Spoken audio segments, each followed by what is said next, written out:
Hi everyone, and good afternoon. Welcome to my video analysis for the precious metals market. I'm JR, and today is October 27th, 1:04 p.m. Eastern Standard Time. So just wanted to go over this video here before the month end. I'll do another video obviously going over the month end and seeing how those monthly candles closed out as always. And just wanted to get a very quick analysis. I'm not going to do time frames the way I normally do. I'm just really going to do the weekly and daily for gold, silver, the Dow Jones, the S&P. And I'm also going to do ratios for gold and silver and Dow Jones and gold, right? So let's see how fast we can get this done. Hopefully under 10 minutes, because that's a lot to cover, right? So there's the channel, right? There's a long-term channel, all right? As of now, there's a saying that says, trade what you see and not what you think, right? What do we see here? We see a very solid level of support right here, right? This used to be solid support, then it turned into resistance up here, and now we're back above that level. A couple of days ago, I did an analysis, and I said that this could be a reversal candle right here. It's a big piercing bearish candle, okay? That's on the weekly chart, all right? Hold on a second. Okay, So this could be a continuation candle to continue to go higher, or this could be a reversal candle and continue to go lower. But this is not a good candle, especially when you find it in a very strong level of support or resistance or at a high. And this, as of now, is a medium-term high, right? So we have some highs, we have more highs up there, and the highs are getting lower. So as of now, we have a high and a higher high. So let's see what happens. But in the meantime, right now, no one knows if this market is going to continue to go up. All right, we can see a move up above the line of support, resistance, now turn support, and we can go higher. Or this could be a false breakout, okay, because this was a big move to go over, and we haven't, for some reason. I mean, I would have expected the move to go up faster, but obviously there's a lot of, I think everyone's just being careful. But again, big solid move. Now we're testing that line, very important line. We don't want to fall below 1150. A move below 1150 would probably bring us down to retest this line here. At that point, maybe we'll see another attempt to come back up.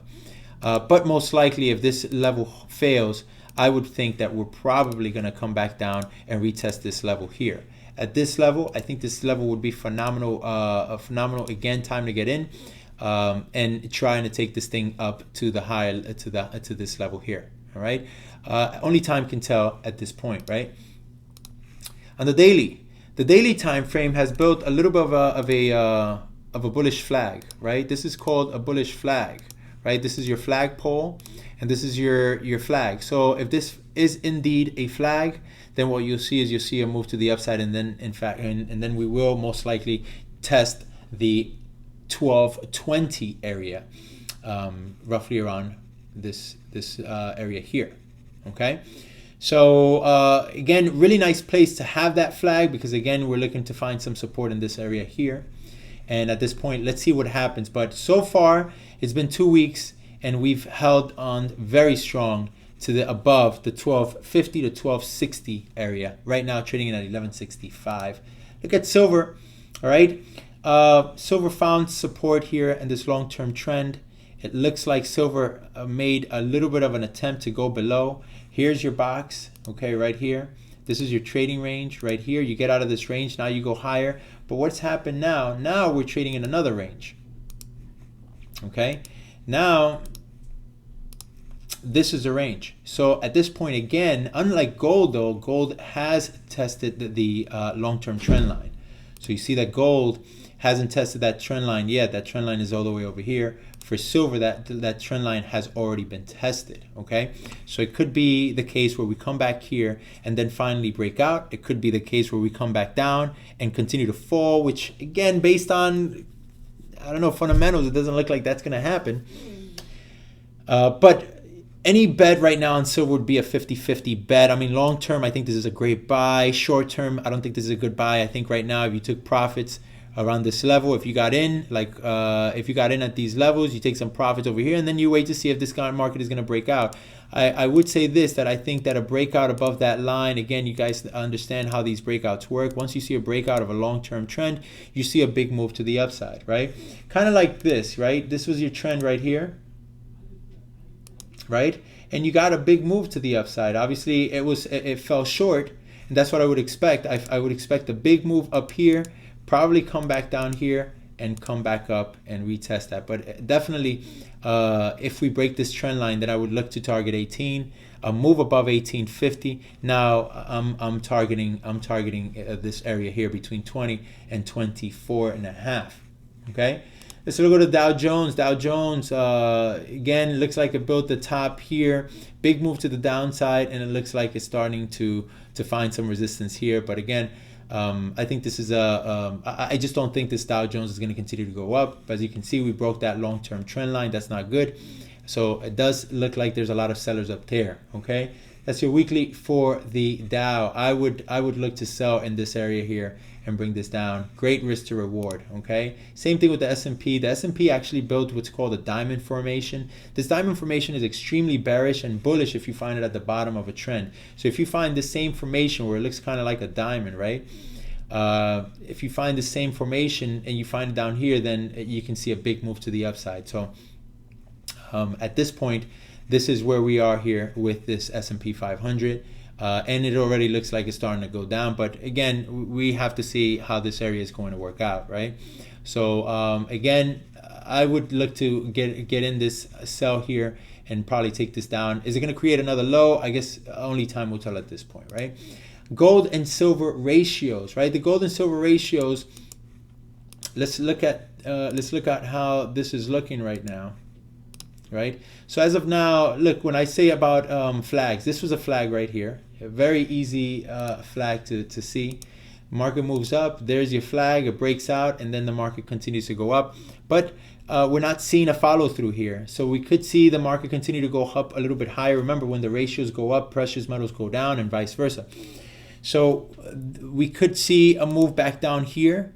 And that means that gold is probably going to test the 1220 area and silver is probably going to go to $18. But if we find some support here and this market continues to go up, then we would look for a retest of the lows for both gold and silver. Okay, I can tell you one thing, that this is a very important chart for us to look at. And we want to make sure that we keep a very close eye on this chart, because I personally believe that when we see these prices over here, when we see these ratios up here, that to me, that's going to be the confirmation that you want to buy the heck out of silver, and because I believe that silver is going to completely outperform gold big time. You have to remember the ratios right now. 1 ounce of gold is buying you 73 ounces of silver. At this point, that would be the high. This is a broadening formation. This is a very bearish formation. The highs are getting highs. The lows are getting lower. So at this point right here, when you see these ratios up here, that's the time to buy some silver and really stack hardcore.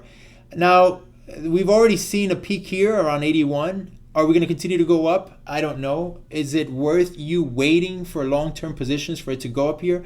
I don't think so. I think the smart thing to do is to accumulate. Anytime you see a move to the upside, you accumulate a little bit more in case the market does something like this, where the market just goes up. It doesn't necessarily hit the target and it comes right back down. But I do expect these ratios to be over here, where 1 ounce of gold is going to buy you around 25 to 20 ounces of silver. Let's look at the Dow Jones versus gold. Same thing. 1 Dow Jones right now is buying you 15 ounces of gold. As you can see, as the Dow Jones versus gold, as the ratios go down, basically that just suggests that the Dow Jones is outperforming gold. But I've shown you guys plenty of these charts where we see 100 years, and in the last 100 years, every time we see a big boom, we always, okay, so far out of 2, we've seen 2, and this is the third boom. We haven't seen the bust just yet. But we would assume that this would be the last time that the Dow Jones is going to outperform gold right here. Actually, gold, you can see here that gold has been outperforming the Dow Jones as the market goes down.